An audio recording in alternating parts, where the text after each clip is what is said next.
କହିଛନ୍ତି କି ସେ ନାହିଁ ମୋତେ ଇନକାଉଣ୍ଟର କରିଦେବା ଧମକ ମଧ୍ୟ ଦେଇଥିଲେ ଗୋଟେ ବରିଷ୍ଠ ପୁଲିସ ଅଫିସର ତାହାର ମଧ୍ୟ ମୁଁ ଡରି ନଥିଲି ନିର୍ବାଚନ ସମୟରେ ବିଭିନ୍ନ ପ୍ରକାର ଆଶା ଦେଖାଇଥିଲେ ଟିକଟ ନିଅ ଯାହା ଅସୁବିଧା ଅଛି ଆମେ ବୁଝିବୁ ଯାହା ସାହାଯ୍ୟ ଦରକାର କରିବୁ ବିଜେଡି ଡାକିଥିଲେ ବିଜେପି ଡାକିଥିଲେ କାହିଁ ମୁଁ ତ ଯାଇନି ଖାଲି ରାଜ୍ୟସଭା ଇଲେକ୍ସନରେ ମୁଁ ବିକି ହେଇଗଲି ଭକ୍ତ ଦାସ କ'ଣ ଡିଲ୍ କରୁଥିଲେ ନ କରୁଥିଲେ ମୁଁ ତ ସେ ଉପରେ ଜାଣିନି ସେଇଟା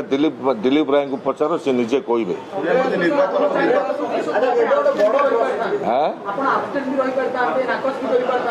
ଶୁଣନ୍ତୁ ନାକଚ କରିବା ଆବସେଣ୍ଟ ରହିବା ଗୋଟେ ବୁଦ୍ଧିଜୀବୀର କାମ ନାହିଁ ନିର୍ବାଚନ ସମୟରେ ଭୋଟ ଦେବାର ଅଧିକାର ଅଛି ଭୋଟ ଦିଅନ୍ତୁ ଯାହାକୁ ପସନ୍ଦ ଅଛି ଆପଣଙ୍କର ମାଇଣ୍ଡକୁ ଯାହା ଡାକିଲା ତା କରନ୍ତୁ ସମସ୍ତଙ୍କର ଗଣତାନ୍ତ୍ରିକ ପଦ୍ଧତିରେ ଅଧିକାର ରହିଛି ଗଞ୍ଜାମ କଂଗ୍ରେସର ଗତି ନୂଆ ଲୋକ ତିଆରି କରିକି ସେ ସଂଗଠନ ମଜବୁତ କରିବେ କରନ୍ତୁ ମୁଁ ତାକୁ ସ୍ୱାଗତ କରୁଛି ଏବଂ ବାକି ଯେଉଁ ଜିନିଷ ଯେଉଁ ବାସ୍ପଟ ମାରିକି କହୁଛନ୍ତି ମୋ ନାଁରେ ସମାଲୋଚନା କରି କହୁଛନ୍ତି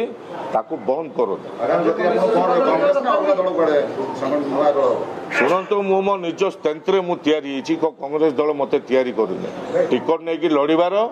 ମୁଁ ମୋ ବ୍ୟକ୍ତିଗତ ସାଧାରଣ ଲୋକ ମୋତେ ଭଲ ପାଆନ୍ତି ଆମ ସାନ କମିଟି ନିର୍ବାଚନ ମଣ୍ଡଳୀର ସେମାନଙ୍କର ଆଶୀର୍ବାଦରେ ମୁଁ ଜିତିକି ଆସୁ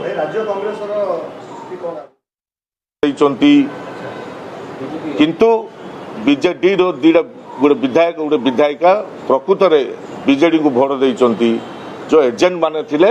ସେଇଠି ସୁଲାସୁତରା ହେଇଛି ଇଏ ସମୟ ଅନୁଯାୟୀ ଆପଣମାନେ ଜାଣିବେ ମୁଁ ଏଠି ମିଛ କହୁଥିଲି କି ସତ କହୁଥିଲି ଦୁଇଟି କଂଗ୍ରେସ ଭୋଟ ଦିଲ୍ଲୀପ ରାୟଙ୍କୁ ଆସିଛି ସେ କଥା ଛୁପା ଯାଇଛି ଦୁଇଟି ବିଜେଡି ଭୋଟ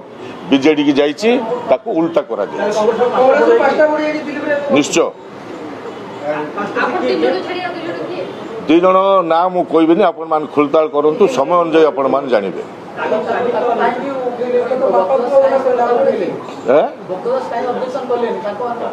ଆପଣମାନେ ଚିନ୍ତା କରିବା ଦରକାର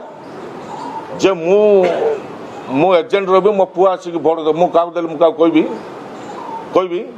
କହିବାର ନାହିଁ ଆଉ ଏସବୁ ସୁଲାସୁତରା କୋଉଠି